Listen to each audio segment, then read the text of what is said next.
What is going on, everyone? It's Rob and Johnny. Welcome to episode 51 of the MMArcade podcast. Rob, today, finally, the Sphere, the event happened. I got to get your overall thoughts before we break it down fight by fight. But what did you think of the Sphere, bro? Wasn't the Sphere awesome, man? Insane. Like it was wild. I had to call Sphere over and everybody else because the whole thing is just a screen. So they were displaying things on the outside and the inside. They could change like the surroundings from where we were sitting at home watching it on TV. It looked wild. I can only imagine what it would be like seeing such big versions and visions of yourself like on the sides. Dude, one of the ones where I think it was the flower, the sunflower, and it felt like it was falling into the crowd after it kind of broke up. That stuff was insane. I couldn't imagine what it actually looked like in person. Maybe they'll do another event there. Who knows? They have to. It was wild to see. It's so good. Yeah. So good. I can only imagine how much money it cost, He said like 20 plus million. That was the numbers that Dana said publicly, which is insane. To build the Sphere or just to host the fights? Dude, the Sphere would have been so much more money than that. Just for the production and everything that went into like the chapters and the videos, and they had to buy new cameras and everything. Dana was saying it was like 20 plus million. And in all likelihood, they probably lost money on that card when you consider everything. That's kind of what he was saying before. Nah, no way. I don't know. Did it look like to you that it doesn't seat that many, but? Yeah. I mean, I think every time that I've seen footage of the Sphere, I've always gotten that sense. It's more about the experience and being able to see this cool movie like cinematics rather than cramming in as many people as possible. I wonder if there was a cool way for them to do that given the layout. Yeah, I wonder how much tickets were as well. So they were like thousands of dollars to begin with, but then I believe they were struggling a little bit because down the road it was the Canelo fight. So they reduced it down to like $1,500. I saw some tickets. So eventually they did sell out, what I saw. Yeah. No, fair enough. It was pretty crazy. But of course, we are going to get into our breakdowns and reactions of UFC 306, talk about the main event and all the other fights that interested us. If you are new to the podcast, please subscribe, like if you enjoy the video. But let's jump right into it. In the main event, Sean O'Malley is defeated by Merab Dvalishvili, and he becomes the new bantamweight champion. Rob, what are your thoughts on this one? Well, firstly, I tipped O'Malley. Same. Okay? Personally, I did too. Yeah. Now, I feel like I tipped O'Malley because for one, I do think he's a sniper, a sharpshooter with his hands, and I think Merab's been rocked in just about every fight. Yeah. And I was thinking that O'Malley would have been able to find a hole in Merab's game early on, and he wouldn't have got past that. Yeah. But in saying that, though, I also back I feel that I don't know when it was, maybe a year or two ago. Every time I would back a wrestling heavy guy to that fights a stand up guy. Prime example being Kobe Covington versus Leon Edwards. Yeah. Usman the second time. I feel like there was this period where I just kept tipping all the wrestlers. Yeah. Because I expected them to do exactly what Merab did to O'Malley tonight. But they let me down. Time and time again. Time and time again. They just wouldn't, that wouldn't happen. Uh-huh. Okay. And obviously there's a lot that goes into that. And it's obviously has a lot to do with the striking and the defense and the spacing of the strikers in the fight. But in this fight, Merab did exactly what he should have done on paper. Like if you were to write this fight on paper, that's what you would have written. And he did it exactly. Yeah, you mentioned that you personally tipped Sean. We didn't have our predictions video, but I was tipping Sean as well. I thought he would knock Merab out. As much as I like Merab as a fighter and as a personality, he was wobbled by Cejudo, who is not necessarily known for his hands. He was wobbled by Marias, I think it was. And I thought all Sean needs to do is get one on the chin and he's out. But he had like no real opportunity throughout that fight to mount any kind of offense because Merab's pressure, man, it's otherworldly. His cardio's he said after the fight, I could go another 50 rounds, and I don't doubt him. It's insane. Yeah. I think I think he was tired in that fifth, or he was playing it super safe, which he can do after smashing him for 4 rounds. Yeah. Right. But I think he was tired. But in saying that, even if let's say he was tired in that fifth, he still is superhuman with his cardio. Yep. Like that was gnarly. And it's not like it was just this fight. No, he does it every single fight. Every time he steps in there and fights someone, he's taking that level of volume and pressure and mauling to him. Yeah, I think the fifth, there was a front kick from O'Malley which really worked the body of Merab, and I think that actually hurt him. He couldn't hide it. He was hurt by that. But I think that by that stage, he kind of knew that he'd absolutely had that fight in the bag and he just needed to survive, because you could kind of tell as well throughout that fight, Merab, as often as he was trying to take Sean down, he probably wasn't doing it as much as compared to his previous fights, because he did respect the power of Sean. He knew that he was a one-hitter quitter. So he was a little bit hesitant sometimes, but then when he had the opportunity, especially when every time he went in with the right overhand and then straight into the takedown, it was beautiful. Cinema. I freaking love watching that, man. Well, yeah, right hands to knee picks got to be one of my favorite like punch wrestling combos. Yeah. Like all the best did it, right? But I will say Merab did an amazing job mixing up the timing and the feints the entire fight.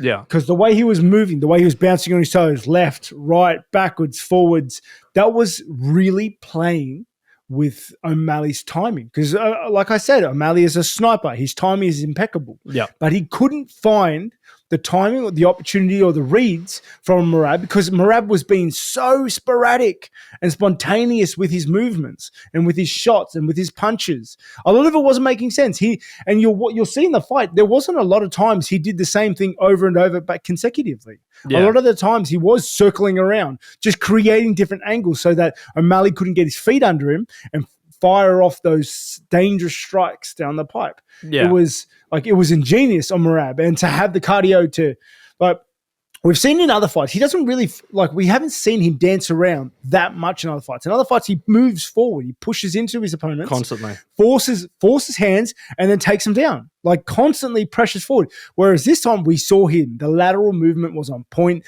Everything just leads me to thinking it was part of the game plan so that O'Malley couldn't get his feet set, so that he couldn't fire down the line. There were no reads, there was no tells, there was no opportunity, and Merab did it so well. Yeah, I was getting into some arguments with people online. I think I responded to an ESPN tweet and said that was a straight mauling. And you and I were talking throughout the fight. Merab was just ragdolling Sean at times. And some people were saying, Merab wasn't getting much damage in. All he was doing is hugging him. And I'm like, bro, you're watching MMA.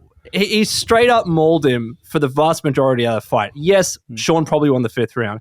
Yes, I think it was the 3rd round or the 4th. It was the 3rd round where it was much closer, and I believe some judges gave it to Sean. But overall, from pillar to post, he was not just hugging him; he was getting in significant strikes constantly. I think it was the 4th round, which was 61-6 significant strikes. He was laying in damage. He was kneeing him up against the cage. Those are strikes.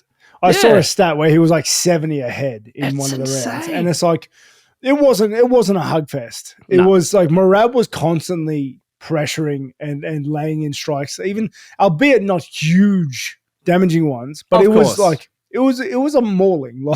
It looked personal. It did. You know what I mean? But I say this, and I'm only giving props to Merab, how good he was. Absolutely. But I tipped Sean. I thought Sean would do it, but Merab was so diligent in the game plan. He understood that he needed to get Sean tired. Yeah. Even though he knew he was getting himself tired, he knew that Sean would be worse off for it. And I feel that every time Merab took him down, every time he pressured him, he did that mauling and got Sean to start having to address that by putting hands up to defend himself. Sean was getting tired. Yeah. The pop was getting taken out of his arms, because let's not pretend like Sean didn't land any shots in the fight. There were a few times Sean landed excellent shots straight down the pipe. Yeah. There was one in particular one. I don't remember whether it was in round 2 or round 3 where Sean went straight down the pipe 1-2. Yeah. And I tell you right now, if Merab hadn't diligently tired O'Malley out for for the time before those strikes and gotten his arm tied, those strikes would have hurt or even finished the fight. Like it was such a clean one too. Not a lot of people have taken that strike, like that particular combo from O'Malley and been able to just, weather it and take it in. Whereas because I think he was so tired, Merab didn't even bother. He wasn't fast. It didn't hurt him. What did you think, by the way, of Herb Dean throughout that fight? It was a talking point on the commentary that he kept saying to them, you need to work, you need to work. It was a bit odd sometimes, right? Like they were standing up and saying you got to work when, I don't know, it was a little bit weird. Oftentimes I don't side with the commentators on it, but this one I was like, Herb, come on, just let them fight. They're doing fine.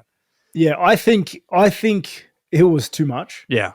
But I can see what Herb was trying to do because Merab was, whether he was or was not, it looked like he was trying to wind down the clock at the end. In the fifth round, of course. The entire fifth round, Merab was kind of just draining time. Yeah. Like circling a lot, not doing much, not engaging too much, just playing that sort of game. And I can see Herb being like, that's not cool, work. No, work, just giving him warnings, like, come on, do something. Yeah. But he did too much. He did way too much. He said work whenever Merab was in any position. And hitting him. There was one time I saw Merab hitting Sean and was like, you got to keep working. There were a few times on the ground where I was like, yeah, that's a fair call. But he kept doing it constantly. And I'm like, nah, Herb, you got to, this is Merab's game plan for one. And he was actually getting in some offense there. It was weird. I like Herb Dean. It was just an odd one for me. And it kept coinciding with the boos in the crowd. So I worry he was letting the crowd influence that kind of commentary. But it's hard to say. It's a hard job. It is. I was literally saying to my wife, Steph, beforehand that, these refs make mistakes all the time. Herb Dean has done it. It happens. It doesn't really matter. But I got to ask you, the next fight, it seems like, and I'm happy to concede on this, right? I was really pushing for Figueiredo to get the next fight, but it seems like the UFC is gunning for the Umar Nurmagomedov angle against Merab Dvalishvili. Seems like that's going to be the next fight, and if that's going to be the case, I would like to see Piotr Jan against Figgy for the number one contender spot. I think that's what should be next. Yeah, I can see that.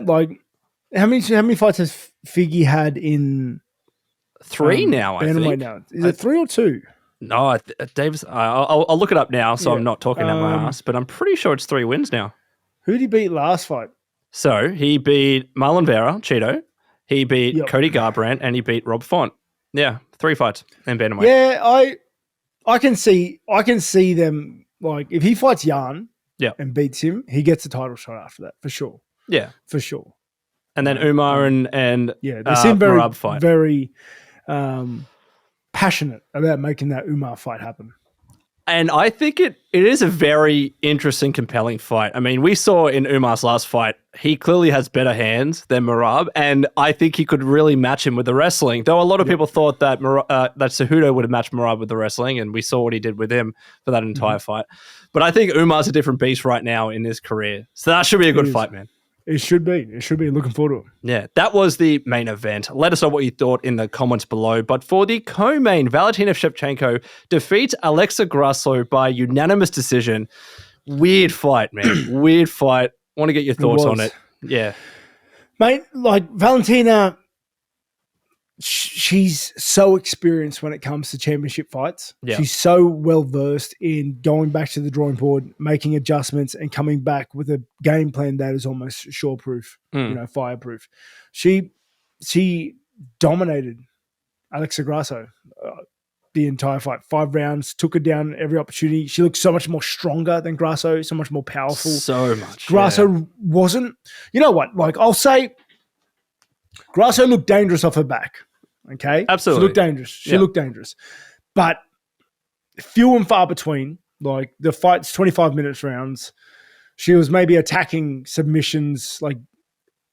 Valentina was in dangerous positions maybe, for 2 minutes of that, you reckon? Yep. Yeah, you can't win a fight like that. And I feel like Grasso was doing just not much in the stand-up department. She wasn't really making any sort of headway movement or anything in the stand-up division. Shevchenko, I think, had that quite handedly until she took her down, in which case she just controlled her. I don't know. It was like a textbook Shevchenko fight to me. Yeah, She still got it. I personally thought that Valentina was going to win that fight, but I didn't think it was going to be in that dominant of a fashion. I didn't think Grasso wasn't going to be able to get off any offense whatsoever, but I did think that Shevchenko's wrestling was going to make the difference. I did think her speed was going to make the difference. And you talked about the power. There were a couple of occasions in there where it looked like Grasso was getting in the takedown and Valentina just outpowered her, outmuscled her. It was beautiful to see. And I've always appreciated as well. Yeah. I've always appreciated Shevchenko's Muay Thai style as well. She was so bloody quick. And she's a champion again, man. And she proves it at 37 years of age. Really happy to see her get the win. And I think she's going to be fighting probably Fjord next. I feel like Grasso, like for one, I don't know. God. They've fought 3 times now. Yes. I don't know how Grasso won the first. Well, I do. She submitted it. Yeah. She was losing until she submitted Shevchenko, right? Yeah. And then I don't know how the second one was a draw. Because this third fight, like Grasso did nothing. At all. You know, I don't want to come down hard on her. Okay, because maybe she was just shut down that heavy. But it was a draw last fight. Right? Did you think Valentina won that fight out of curiosity? The second one? Yeah. I think it could have gone either way. Like, okay. I think if they would have raised Shevchenko's hand, like no one's arguing it. Fair. Same thing, right? Fair. But yeah, I don't know. It didn't look like Grasso wanted to be in that fight. It didn't look like it looked like a significant level difference this fight round. Yeah. This time round. And by the 4th round, even O'Connor was telling her, like, hey, you got to get this done. And it just didn't seem like she wanted to be there. Didn't seem like she wanted to throw much offense. And I don't know. Compare, I know the second fight was controversial, especially given that 10-8 decision or judgment in the 5th. But at least there were multiple times in that second fight where Grasso put Val down. She couldn't do any of that in this fight. The closest I think it was was it the guillotine attempt?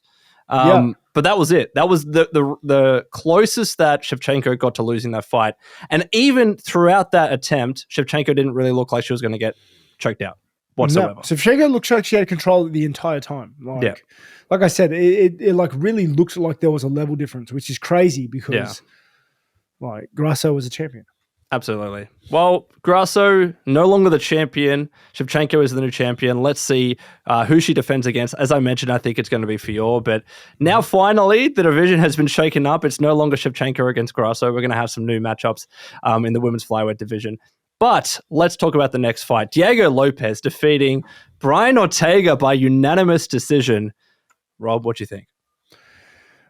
Diego Lopes is an animal, dude. He's a dog, bro. He's a dog, and I love to see it. I love to see like the guy's running through people, and he looks so good against Ortega. And tell me if you felt differently. Ortega's like the sort of dude that he was after the first round.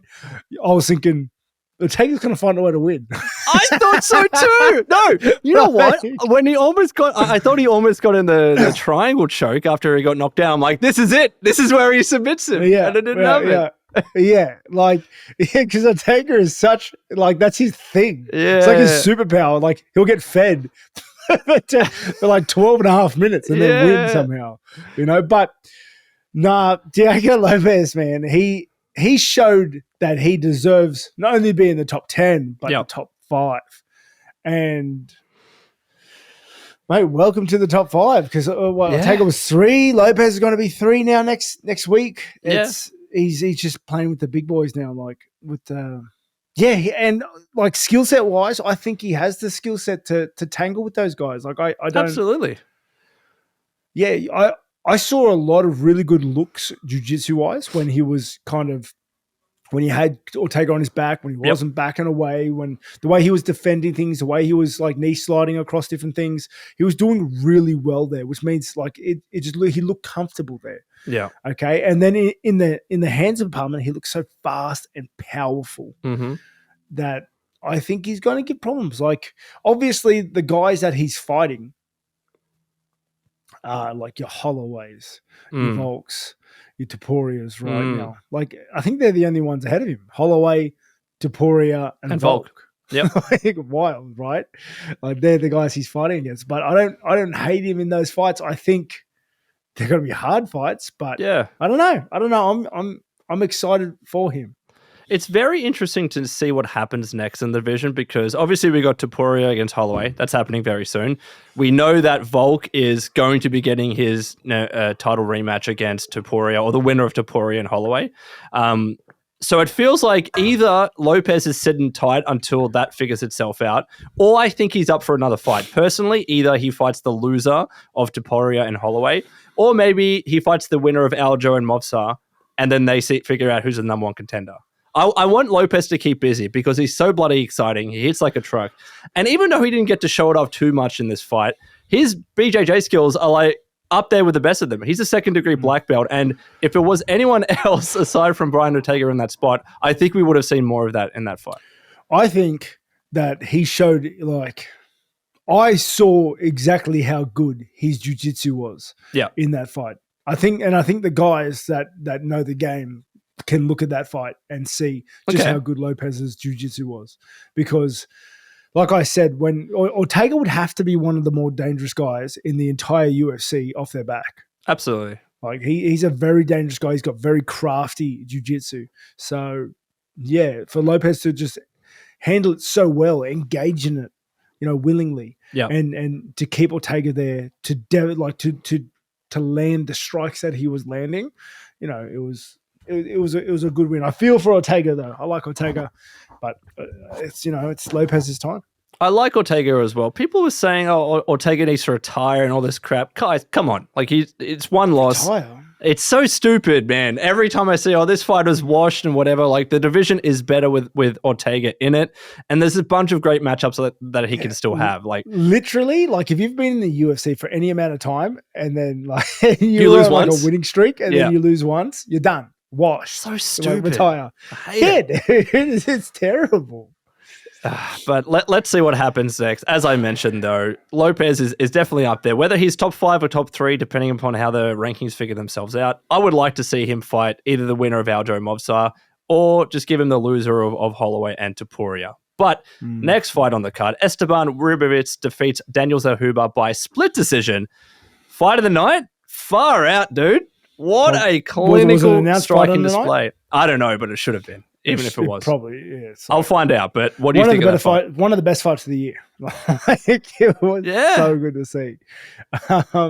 But it was a clinic. It was a treat to watch. If anyone who is a fan of striking enjoyed that fight. Like, even if you're not, you enjoyed that fight. But if you're a fan of the craft, then you saw the level at which they were throwing. And, mate, let me tell you, round 3, Zellhuber. Oh. How is he not dead? I don't know. Guy was, I'm sure he was unconscious doing the rope-a-dope on the fence still. And let me ask another question. Ribovics, what does he do for arm cardio? Because the guy unloaded 300 punches in the space of 30 seconds and then had the gas still to continue fighting well. Normally you see a guy deliver his payload and not come up spades and then have to retreat, reverse, breathing hard, panting. Guy could throw forever. His volume was wild. Dude, that third round that you're talking about, I pulled up the numbers, 92 to 43 significant total strikes, and then significant strikes were 92 to 43 as well. That's weird. They're saying that every strike landed and was significant. That's crazy. I don't know. Because that happened in the span of that 20 seconds. I don't know about that. Old boy was not there. Right? It was wild, man. Dude. It was crazy. I want to give props to both of them. And Ribovics, man, walks out to my walkout song. He did. I saw. Which I can only take as a good luck sign, a good omen, right? It was as soon as I heard the music and I saw him walking out, I was like, I got a good feeling about he's gonna win. I got a good feeling about this guy. It was sick. It was my fight of the night. Honestly, one of the better fights of the year. And I checked as well. It was the official fight of the night. They both deserved the 50K. They deserve more than that. Absolutely, 100%. Zellhuber he deserves way more. Guy, mate. how is he not dead? Like, did you see the way he was moving up against the cage? And you could tell he was out of it. I will give it to the refs tonight. They did such a good job tonight on not calling fights early.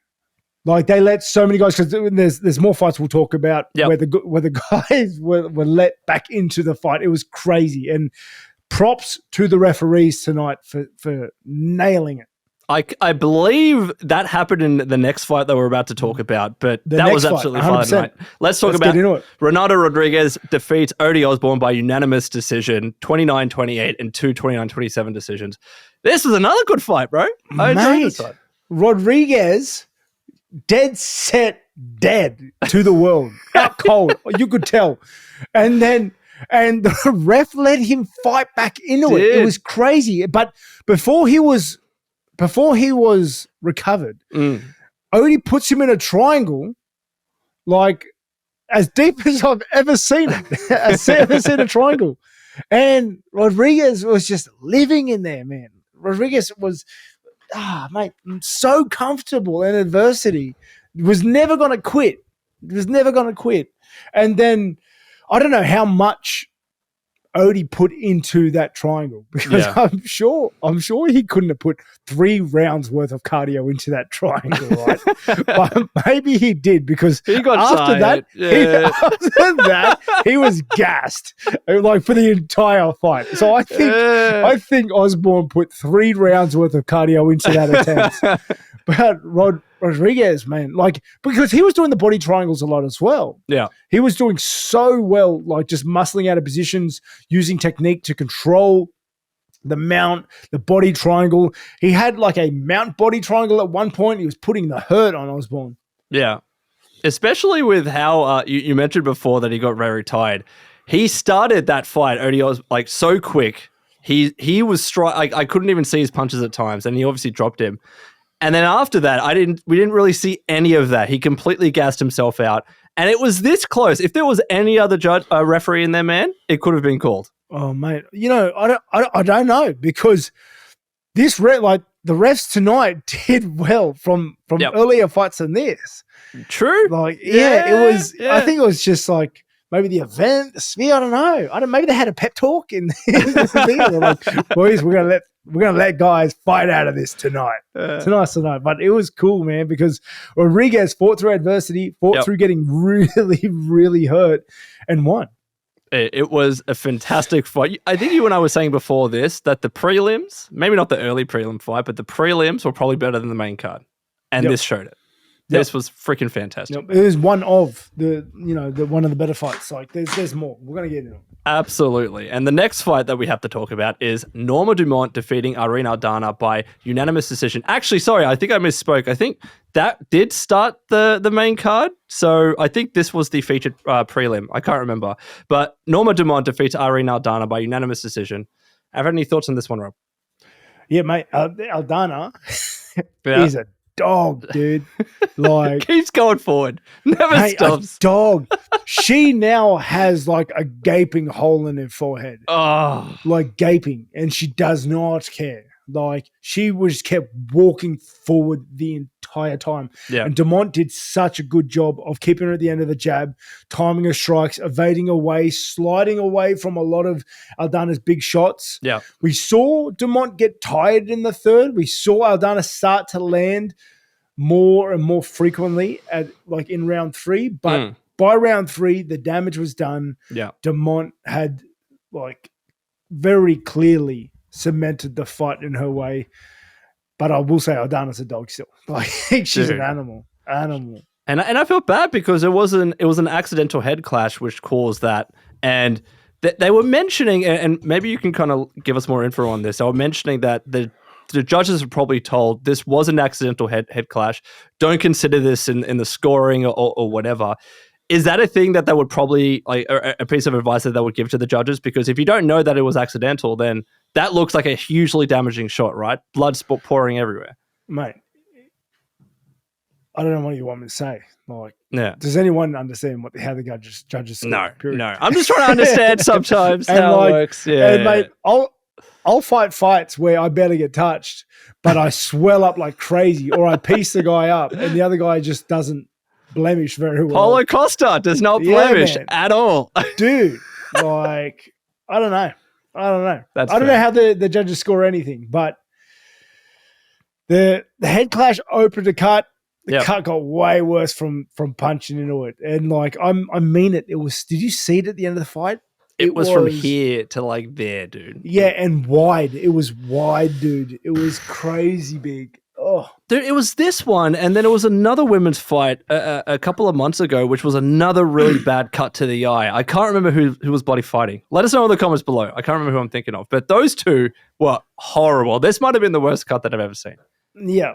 I think like tonight was the night where I thought to myself, like, women's MMA has taken a step forward. Like collectively. Yeah. And I don't mean that in like a belittling way, but I mean like all the women came here tonight to bang. They came out to fight. They were aggressive for it, looking for the kill they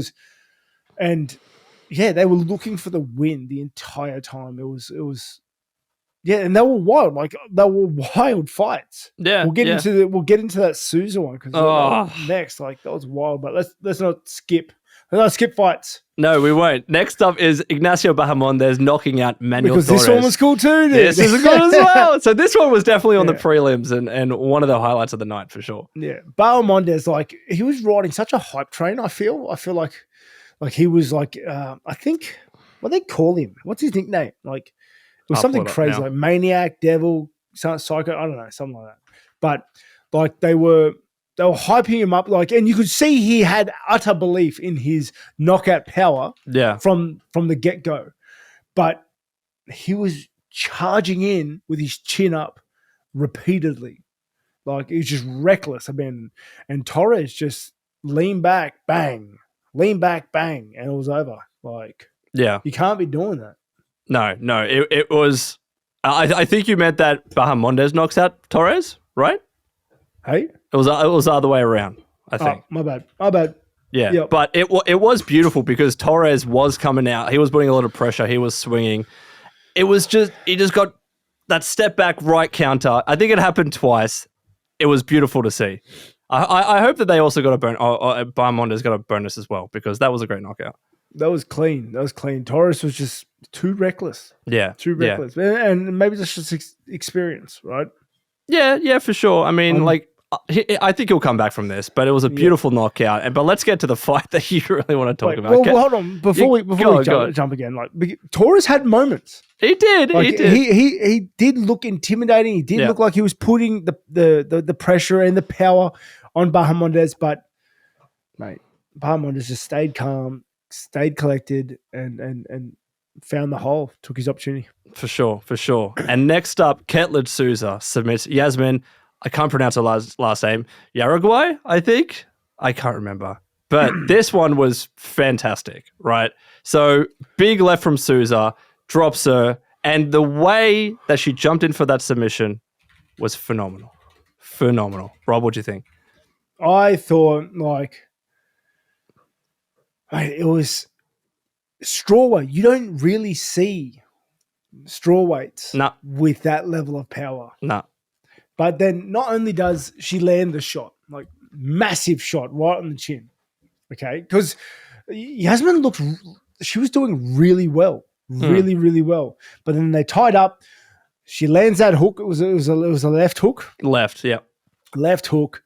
And then that killer instinct jumps on, like, she wasn't even fully secured on her back. She was kind of falling off still, but locked in that rear naked, slid down to the cable grip. And did you see how long it took Yazmin to get up?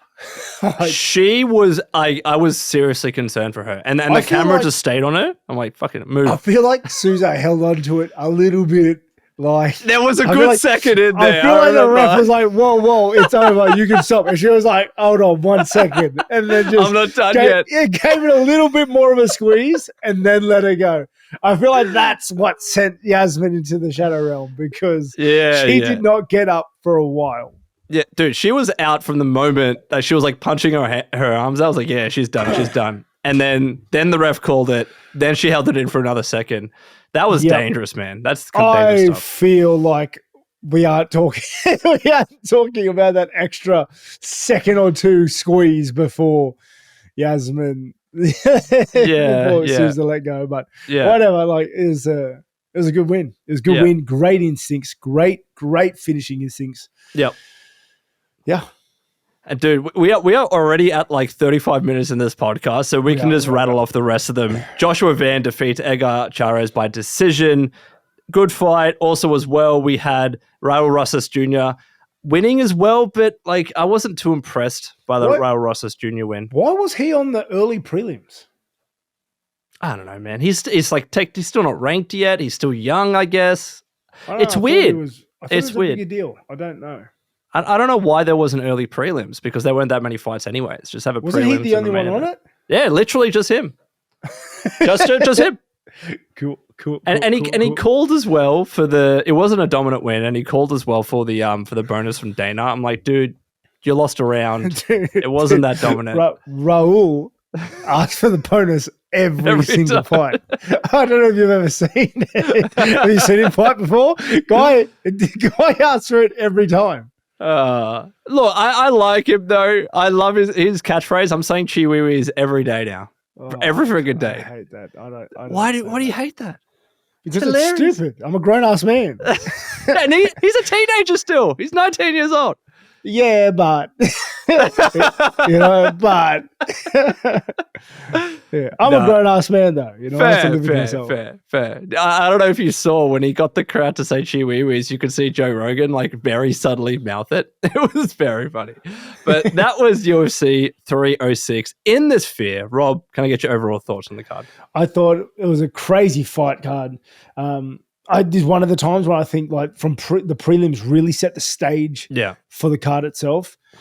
The Sphere looked unbelievable. I don't know. As you said, I don't know if the UFC made their money back from the booking because like it looked insane. It looked insane. I think it would have been an awesome time. Hopefully I'll get a chance to fight there. But I hope they do it again. You reckon he'll do it again? He said they'll never do it again because of how expensive it was, and they just wanted to be one and done. It looked expensive, and it did look like they had huge seating. Like every angle of the screen, it didn't look like it looked like kind of like an amphitheater. Really, it didn't. Yeah. I don't know. They were saying something as well. I don't know if this is true, and I might be speaking out of turn here, but they were saying this might have been the first proper 1080p HD broadcast of the UFC, and everyone before that has either been like in 720 or 1080i. I don't know if that's true. Can someone tell me in the comments? I saw someone post about it. I'm like, there's no way that is the first proper HD UFC broadcast. There is no way. It looked the exact same as every other UFC I've ever seen. Well, maybe because Binge is still streaming in 720p. I don't know. That's the only way that we can watch fights here in Australia. But that was UFC 306. Next up, as always, let's jump into the game news. And by far, Rob, biggest piece of game news, PlayStation announces the brand new PS5 Pro. This is going to be launching on the 7th of November. Essentially, the whole thing is that they want you to not have to choose between a performance mode and a high graphics mode that's only 30 FPS. You get to have the best of both worlds with this one. We have an upgraded GPU, better ray tracing, and also we're finally having AI upscaling in the PlayStation 5, kind of like DLSS and other upscalers, FSR on the PC. Game Boost as well can apply to older titles to improve performance. There's enhanced image quality for certain PS4, PS5 games. 8K is finally supported, VRR, 2TB SSD. A bunch of games are going to be patched to include PS5 Pro enhancements like Alan Wake, Ratchet & Clank, Spider-Man 2, and a bunch of other titles. But there's a bit of controversy. It's expensive, for one. It costs $700 USD, which is $1,200 Australian. And also as well, it doesn't have a disk drive. So if you want a disk drive, if you like buying a disk still, you're going to have to purchase that separately for like 80 USD or 160 AUD. Rob, can I get your thoughts on the PS5 Pro? Mate, why'd they say they brought it out? So that people don't have to pick performance or quality? So this is the angle that they went with. They could have just said, you get better frame rates, right? and it's still going to be 4K. Some games can do 8K, but barely anyone's going to hit that. They're saying that right now, essentially, this is the case with a lot of PS5 games. You either choose between a performance mode, which is a lower resolution but higher frame rate, or you choose the graphics mode or the fidelity mode, which is 4K, no restrictions when it comes to graphics, but you're playing at 30 FPS in all likelihood. And they were saying that most gamers actually choose the former because they prefer the higher frame rate.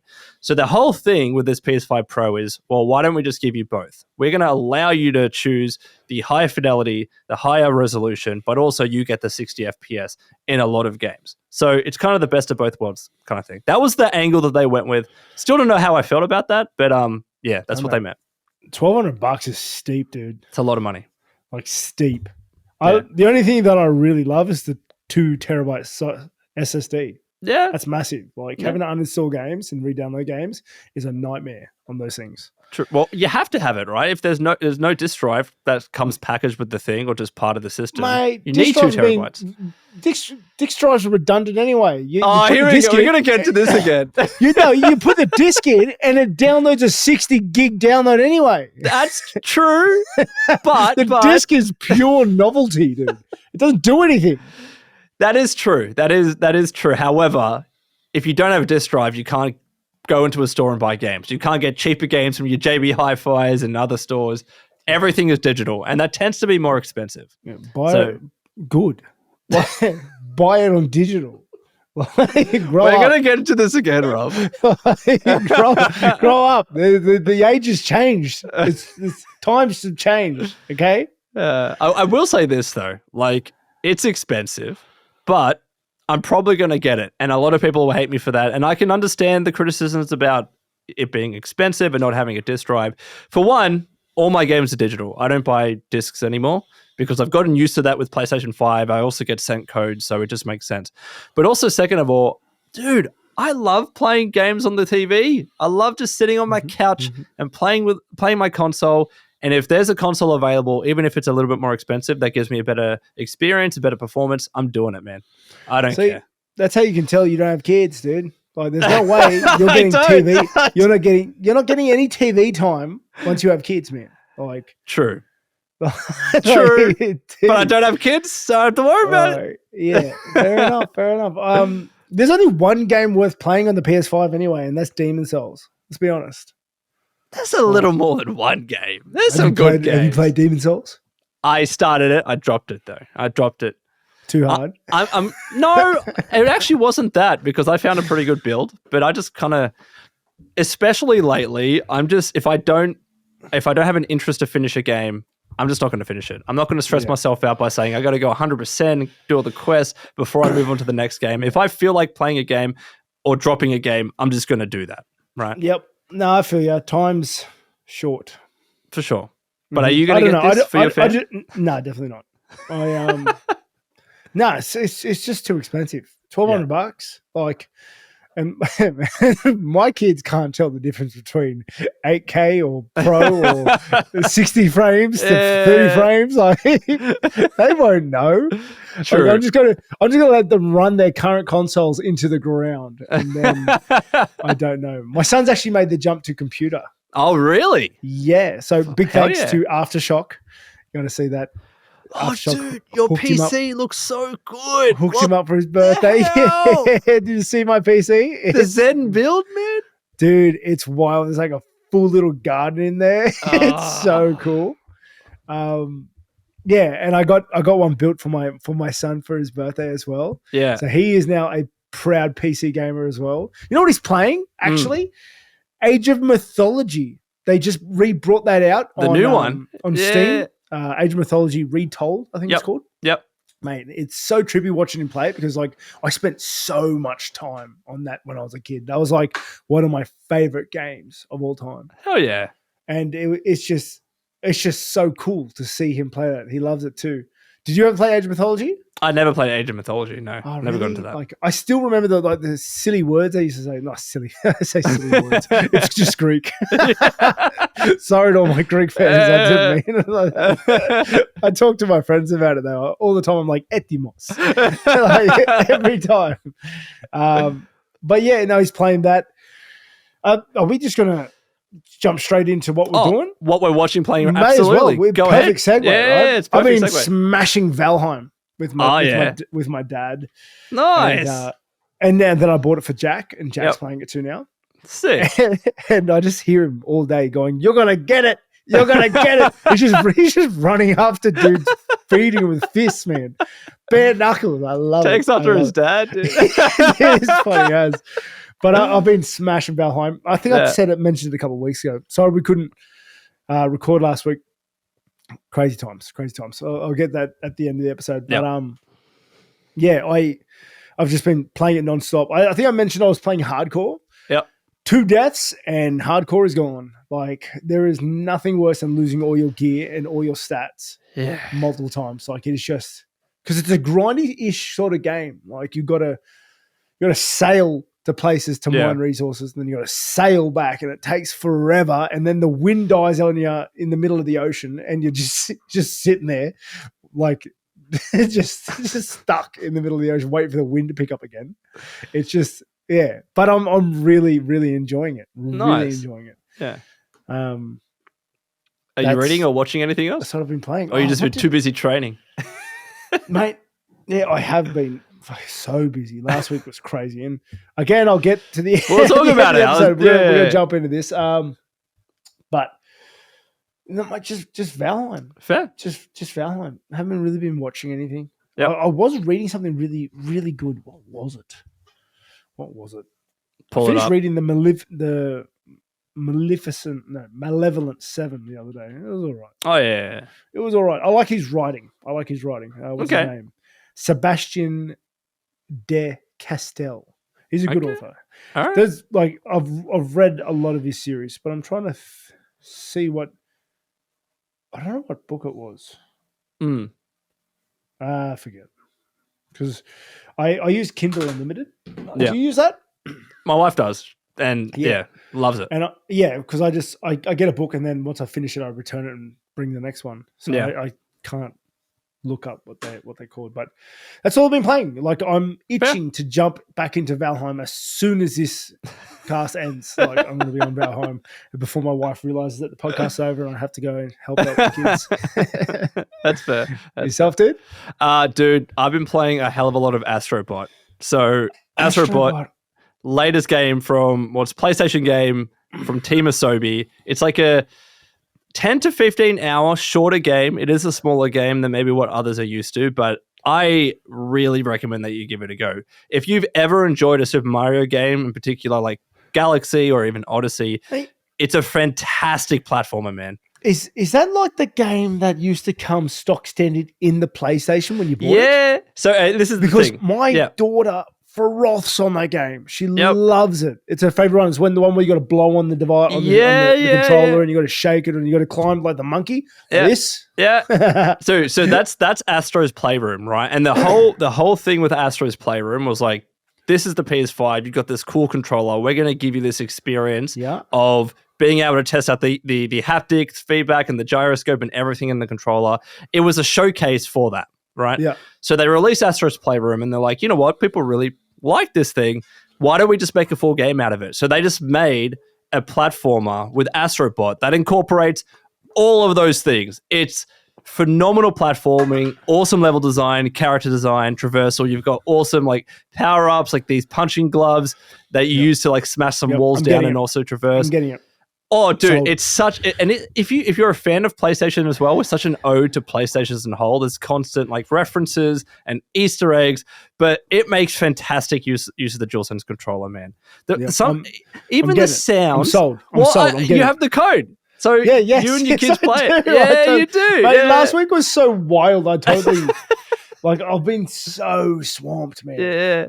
Dude, shout out to PlayStation. They sent us some codes, and I've been frothing over it, man. Every night I've just been playing a couple of levels, and I just can't get over the haptics and the DualSense controller support. Like there are times where enemies are like throwing projectiles at me, and because of the sound in the controller, it felt like the projectiles, I could hear the sound going past my ear. It was the coolest thing I've ever experienced. And then sometimes you're walking on a metal platform, and the way the controller vibrates each footstep, it feels like that you're walking on metal, and sometimes it feels like you're walking on a softer surface. It's Astro's Playroom, but a whole game, bro. It's the coolest thing ever. Mate, I'm upset that I didn't give it to my daughter today. That's all right. She can play it next time. I'm going to go smash it. You're going to hear me froth about it next week. Yes. Like, it is upsetting. It's happened. It is upsetting that more games don't take advantage of the haptic controller.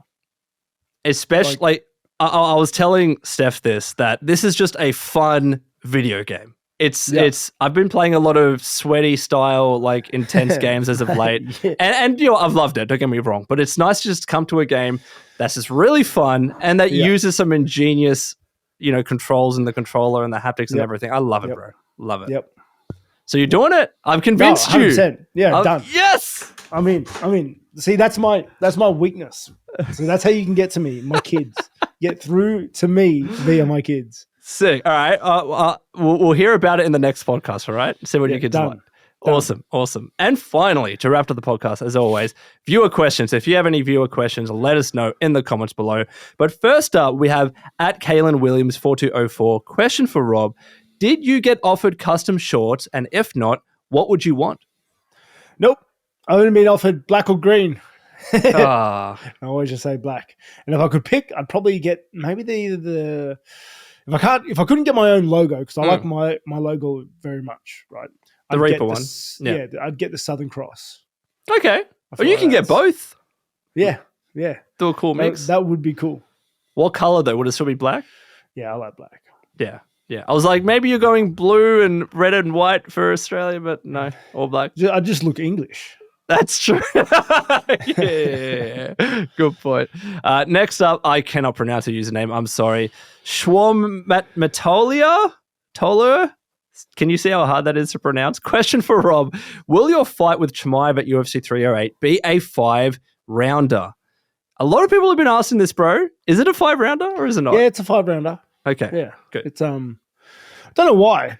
It's like a co-main, but it's a 5-rounder. So I like the 5-round co-mains. It's nice. Yeah, you would say that.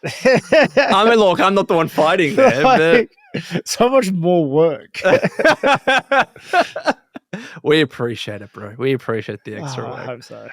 There are just some fights. Not every fight, I will say that, but there are some fights that are so exciting in 3 rounds, and you think, I would have loved to have seen an extra 2 rounds. Yeah. Like, come on. All right. Next up is from at Dunham. Good to see the boys back. Question: if the major characters from Dragon Ball were to fight in an MMA tournament without their powers, who would come out on top, and why would it be Yajirobe? Who's Yajirobe? Yajirobe is kind of like the small. I think I don't want to say that word. He's overweight. He's a little overweight. He's got the sword, orange gi on. Google it and you'll recognize him straight away. It's not Yajirobe. That's a joke. There's no way Yajirobe wins that. Who do you reckon? It has to be. I don't know. I don't know all the like this. I'm going with the old Dragon Ball Z characters, right? Go on. I'm not doing any of the God stuff. Sure. Because I don't understand anything past that. So it have to be either Goku or Vegeta. Yeah, I agree with that. I don't know anyone that trains as much as they do. Yeah. Or Broly. Broly would be a good one, but if he doesn't have his powers and his anger, like, does that still exist? I don't know. Yeah, like, I feel like Broly didn't train as much. He was just, like, naturally talented. Correct. he's just so talented. Yeah. Like, the envy of everyone. But I feel like Goku, Vegeta were the ones that, like, really put in that work.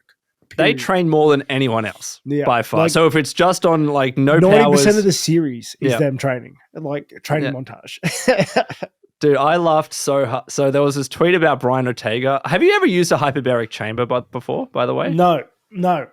Do you have an intention to, or would you like to at some stage? Only if it was a time chamber.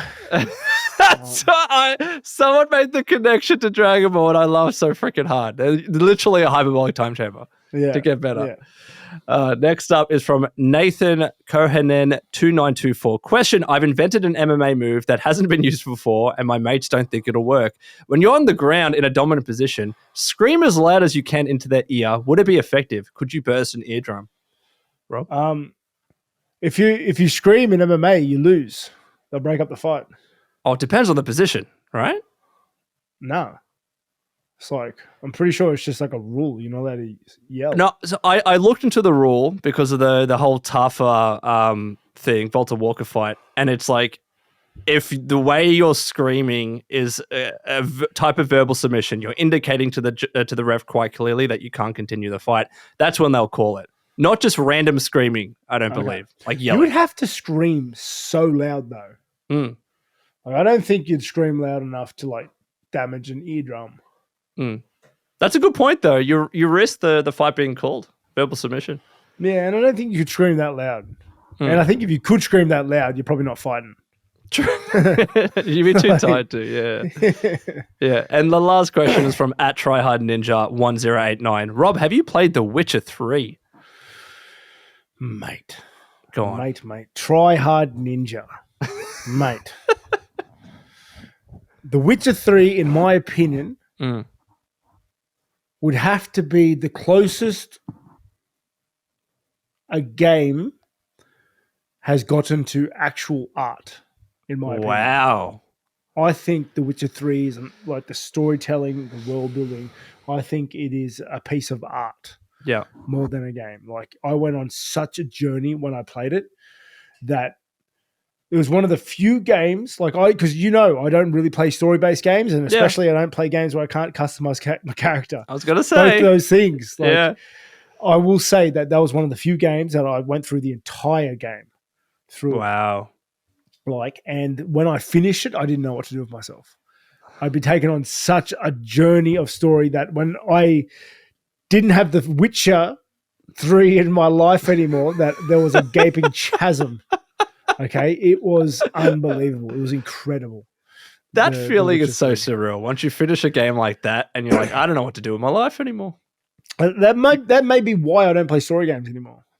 Really? It was so good that you can't play anymore. Yeah, because I can't, that feeling of emptiness when you finish a story is just terrible. I hate that feeling, and The Witcher 3 was the one that got me there, probably. It was unbelievable. To the point where, I went back, I read all the books, I read all the art, I read all the novel, the drawing, illustration books. I went down a massive rabbit hole. Mm. Did you like the TV show?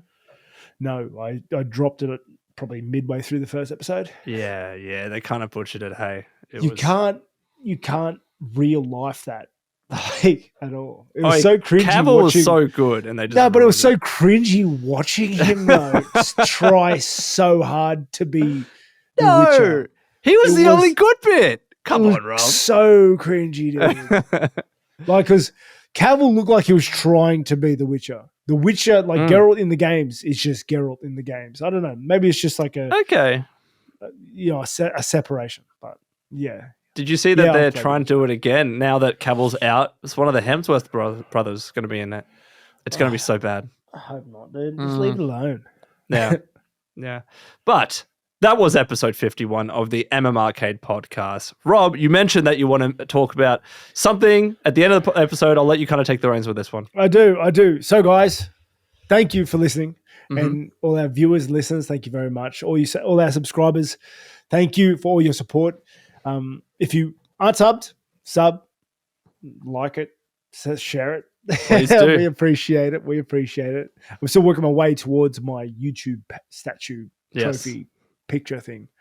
But in regards to consistency up until the fight, it's going to be on a sort of loose basis from now. Last week almost pushed me over the edge, with training and managing embedded and other different commitments I have. It was just, it's a lot. There's a lot on, and we were talking about it before the cast. It's creeping up on us. I leave in about 4 weeks. Crazy. It's I'm right into the meat and potatoes of the camp right now. So I am. Last week I was very much redlining. That's why we couldn't do the cast last week, because I just couldn't swing it. So we're going to play by ear moving forward from now on. Just want to let you guys know I will be paying attention. I'll pay attention to all the comments and to the community Discord and to all our members and channel members, because you guys are the wind beneath our sails. Absolutely. Thank you. And I'll just say this, bro, by the way, and I'm assuming on behalf of most people watching the video, dude, we want you to train. We want you to go on and beat Khamzat Chimaev. We want you to get your belt back. So the podcast can wait, man. It could take a step back. Yep. I'll be back. For sure. See you in the next episode, boys. Take care. Take care.